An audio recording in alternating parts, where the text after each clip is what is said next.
మీరు ప్రార్థన చేయనప్పుడు వేషధారుల వలె ఉండవద్దు, మనుష్యులకు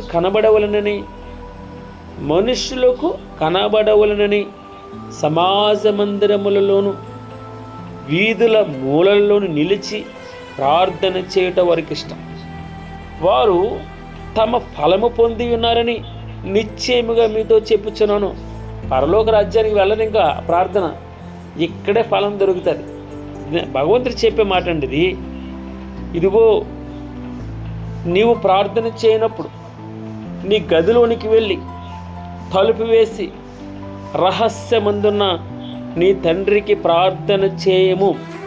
అప్పుడు రహస్యమందు చూచి నీ తండ్రి నీకు ప్రతిఫలం ఇచ్చును. మీకు ఒక సంవత్సరం చెప్తున్నాను చూడండి. ప్రార్థన అనగా మనసు విప్పడం, నీ హృదయంలో ఉన్న కోరికను చెప్పడం. ఎప్పుడు మనసు విప్పుతావో తెలుసండి? నలుగురు ఉన్నారనుకోండి, నీ ముందర నలుగురు ఉంటే ఓపెన్గా నువ్వు భగవంతునితో మాట్లాడాలి. వారు ఏమనుకుంటారో, వీరేమనుకుంటారో, నా బ్రతుకు భగవంతునితో చెప్తూ ఉన్నప్పుడు అసహ్యంగా చూస్తారేమో, విని గుసగుసలాడతారేమో, రకరకాల భావనతో మనం ఉంటాం. భగవంతుడు ఒట్టొట్టుగా చెప్పట్లేదు మనకి. నువ్వు ఆయనతో కొల్లా ఉండాలి, ఓపెన్ ప్రతిదానికి చెప్పాలి. చెప్పేసి నీ హృదయాన్ని తేలిక చేసుకోవాలి. చెప్తే ఏమవుతుంది తెలుసండి? హృదయం తేలికైపోతుంది. కానీ బలహీనత చెప్పామనుకోండి, వారికి తాళం చెవిని ఇస్తాం. భగవంతునికి చెప్తే అట్లా కాదు.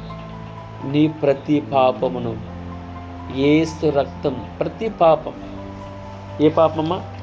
ప్రతి పాపము యేసు రక్తములో మన పాపములను మనము ఒప్పుకొని ఎడల ఆయన నమ్మదగిన వాడును నీతిమంతుడును గనుక ఆయన మన పాపములను క్షమించి సమస్త దుర్నీతి నుండి మనలను పవిత్రులునుగా చేయును. ఇంకొక మాట చెప్తున్నాడు చూడండి. అయితే ఆయన వెలుగులోనున్న ప్రకారం మనమును వెలుగులో నడిచిన యెడల మనము అన్యోన్య సహవాసము గలవారమై ఉందుము. అప్పుడు ఆయన కుమారుడైన యేసు రక్తము ప్రతి పాపము నుండి మనలను పవిత్రులునుగా చేయును. మనము పాపము లేని వారమని చెప్పుకొని యెడల మనలను మనమే మోసపుచ్చుకుందుము, మరియు మనలో సత్యముండదు. మన పాపములను మనము ఒప్పుకొని ఎడల ఆయన నమ్మదగిన వాడును నీతిమంతుడును గనుక ఆయన మన పాపములను క్షమించి సమస్త దుర్నీతి నుండి మనలను పవిత్రులుగా చేయాలి. అందుకే ప్రార్థన చేసేటప్పుడు, భగవంతుడితో గడిపేటప్పుడు ఆ ప్రార్థన ఓపెన్గా ఉండాలని భగవంతుడు ఇష్టపడుతున్నాడు.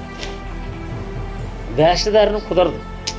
కొల్ల, అదే కదండి మనం చెప్పుకుంటాం, కొల్ల అంటాం కదా. కొల్ల ఉన్నదన్నట్టుగా భగవంతుడితో చెప్పుకోవాలి.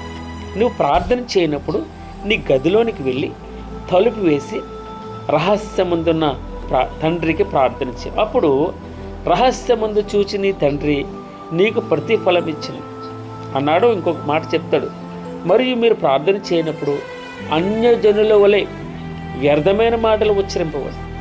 విస్తరించి మాట్లాడుట వలన తమ మనవి వినబడినని వారు తలంచు. విస్తారమైన ప్రార్థనలు అక్కర్లేదు, కానీ దాంట్లో సారం ఉండాలి. ఆ ప్రార్థనలో కూడా అసలు భగవంతుని ఏమడుగుతున్నావు, ఏం కావాలి నీకు, స్పష్టంగా అడుగు. నువ్వు ఆయన్ని మిస్మరైజ్ చేయవలసిన అవసరం లేదు, ఆయన్ని పొగడక్కర్లేదు. అయ్యా నా పరిస్థితి ఇది, నాకు ఇలా కాదు, అయ్యా ఫలానా వారి పరిస్థితి ఇది, వారికి ఇలా చేసి పెట్టు. మనం రికమెండ్ చేయడం. ప్రార్థన ఒకటి నీ కోసం ప్రార్థన చేస్తాం, రెండు ఇతరుల కోసం ప్రార్థన. నీ కోసం ప్రార్థన చేసేటప్పుడు నలుగురిలో చేయవలసిన అవసరం లేదు. నన్ను, నా కుటుంబాన్ని కాదు. మనం చర్చలో చేసే ప్రార్థన ఇతరుల కోసమే ఉండాలి, భగవంతుని పూజించడానికే ఉండాలి. నీ కోసం చేసే ప్రార్థన నీ తలుపు వేసి మొట్టమొదట నీ సిచ్యువేషన్ చెప్పాలి. ఎక్కడ పడిపోతున్నావో, ఎక్కడ చెడిపోతున్నావో, ఎక్కడ ఆయాసకరంగా ఉన్నావో, ఎక్కడ దుఃఖకరంగా ఉన్నావో భగవంతునితో నీ సిచ్యువేషన్, నీ పరిస్థితి ఉండదన్నట్టు ఆయన దగ్గర పడేయాలి. అప్పుడు రహస్యమందు చూచుచున్న నీ తండ్రి తెలుసు నీ బలహీనతలు ఆయనకి, ఆయన తప్పకుండా క్షమిస్తాడు, నేను నిలబెడతాడు. నిన్ను ఆ పాపం నుంచి దూరం చేస్తాడు. ప్రతి పాపము నిన్ను తన కుమారుని యొక్క రక్తం చేత పవిత్రపరుస్తాడు. సమస్తమైన దుర్నీతి నుండి విడిపిస్తాడు. అప్పుడు తర్వాత నువ్వు సర్వోన్నతుని కుమారుడిగా మారుతావు. ఆయన కుమారుడిగా నువ్వు మారుతావు ఈ ఉదయకాల సమయంలో. కాబట్టి మీరు ఇలాగూ ప్రార్థన చేయండి. పరలోకమందున్న మా తండ్రి, నీ నామము పరిశుద్ధపరచబడునుగాక, నీ రాజ్యము వచ్చునుగాక, నీ చిత్తము పరలోకమందు నెరవేర్చున్నట్లు భూమి యందును నెరవేరునుగాక. మా అనుదినాహారం నేడు మాకు దయచేయము. మా రుణస్థులను మేము క్షమించిన ప్రకారం మా రుణములను క్షమించండి. మమ్మల్ని శోధనలో నుండి దుష్టుని నుండి లేక కీడు నుండి మమ్మల్ని తప్పించము. రాజ్యము, బలము, మహిమయు నీవైనవి. ఆమేన్. మనుషుల అపరాధములను మీరు క్షమించిన యెడల మీ పరలోకపు తండ్రి మీ అపరాధములను క్షమించెను. మీరు మనుషుల అపరాధములను క్షమింపకపోయిన యెడల మీ తండ్రి మీ అపరాధములను క్షమింపడు.